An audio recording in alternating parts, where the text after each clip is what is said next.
Hi everyone, I'm Cheryl and welcome to the Sewing Room channel.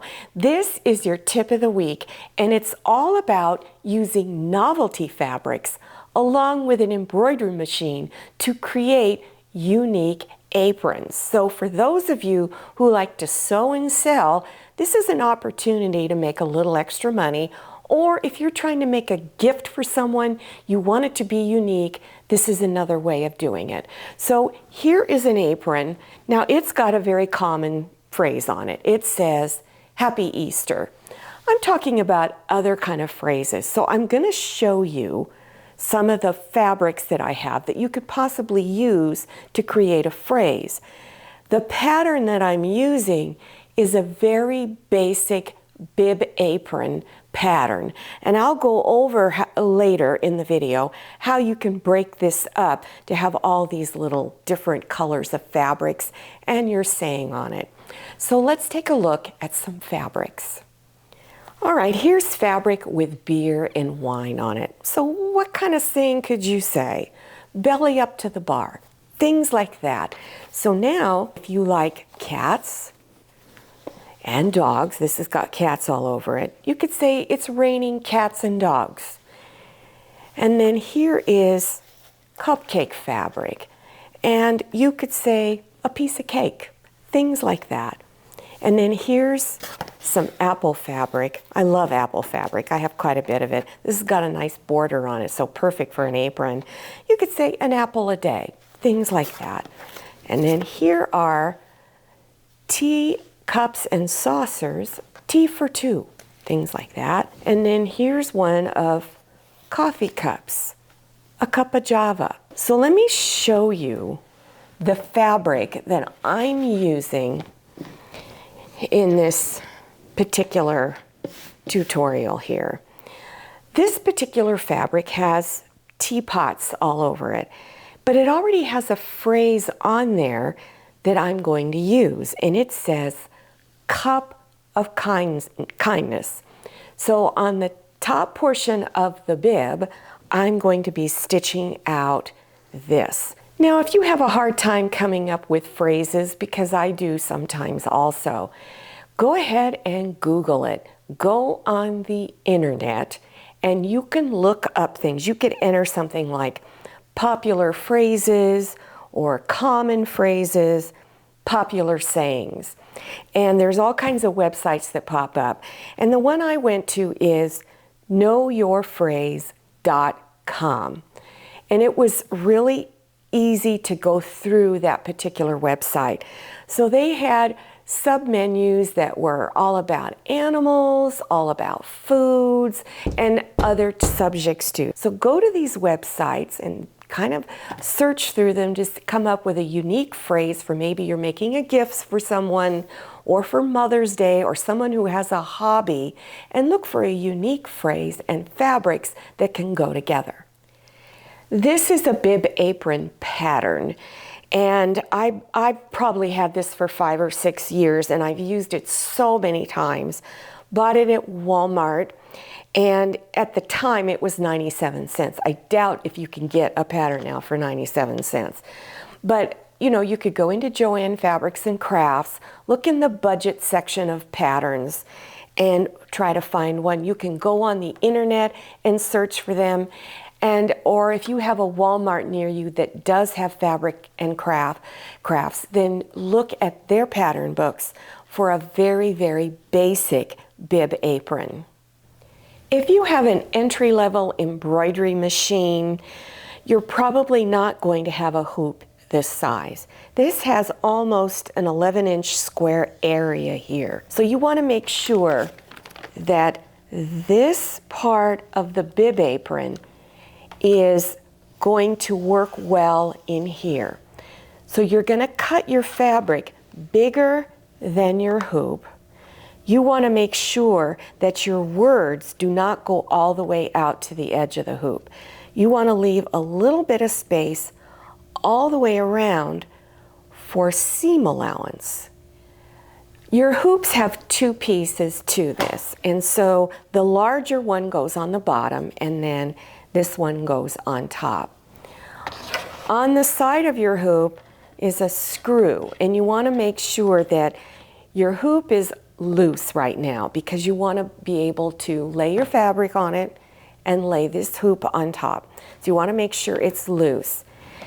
And what I've done, because this fabric is so thin, this yellow fabric, it's really thin, but I really liked it, so I wanted to use it. I took some plain fabric and I'm going to keep it on the back of it. So the embroidery stitches will go through 2 layers of fabric. But you still need to have some stabilizer underneath it. And this is tearaway stabilizer. So I'm placing it down first. And then I'm laying this on top. And you want to make sure it's very smooth and you've got your fabric centered in there.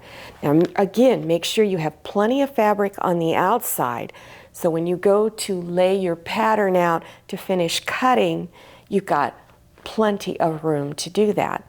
Then you're going to take your top hoop and press it in, and you might have to really push quite hard. Now I'm going to tighten the screw just a little bit. And so I'm going to turn it to the right. Once I got it pretty tight, then I'm going to hold onto the frame. I'm actually resting my arm on it.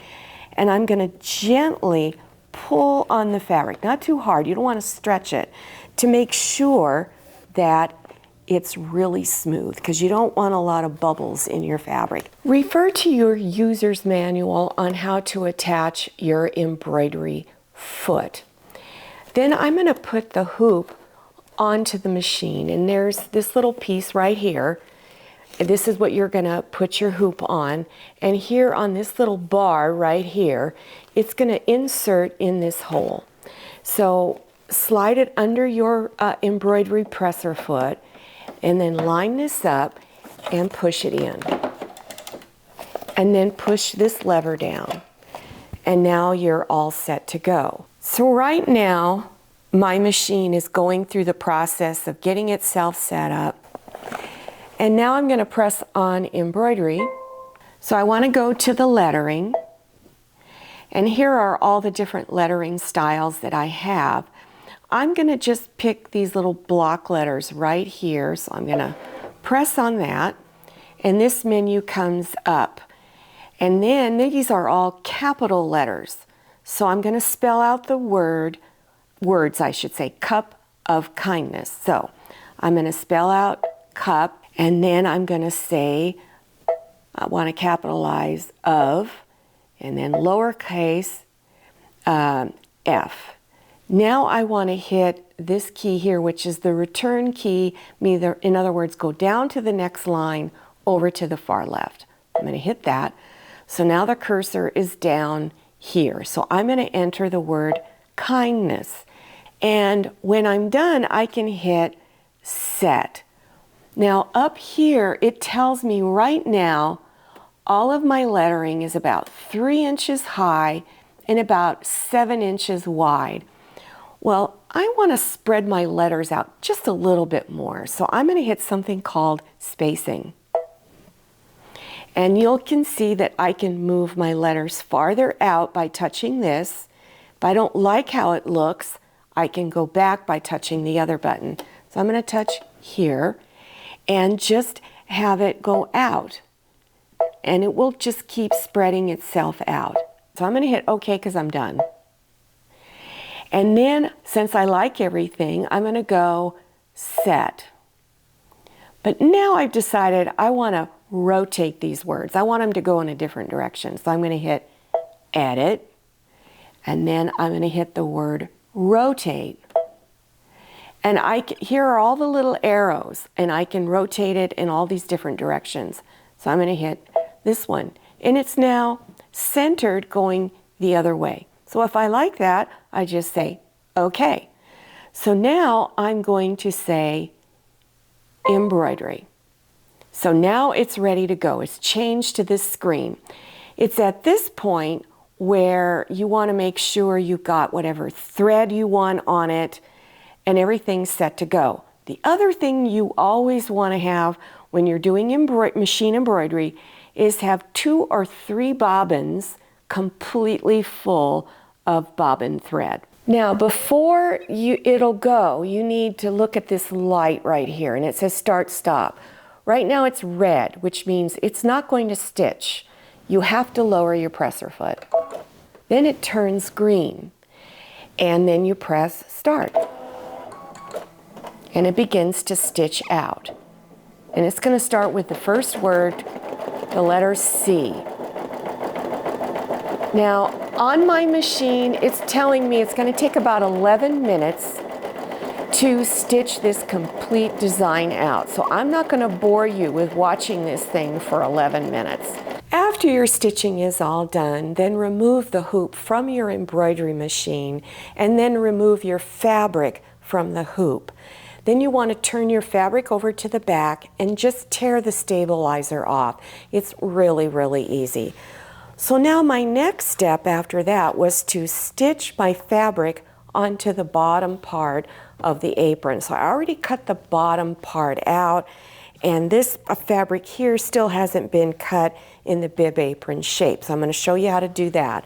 So first, center and stitch this fabric onto this fabric. So I brought front sides together and stitched about a 1/4 inch seam across here.